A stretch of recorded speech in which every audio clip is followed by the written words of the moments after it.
సాధ్యము కాని కార్యములు నీ దయతో పొందితిని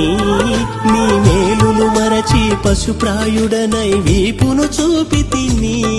నా అవిధేయతలన్నీ నీ వ్రేలితో చెరిపి నా ఎముకలలో నీ వాక్యమునే అగ్నికణముగా దాచావు అగ్నికణముగా దాచావు ప్రేమామయుడా సర్వోన్నతుడా మహిమాన్వితుడా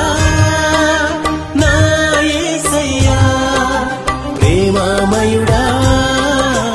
సర్వోన్నతుడా మహిమాన్వితుడా నా యేసయ్యా నీ స్నేహము నన్ను మనిషిని చేసింది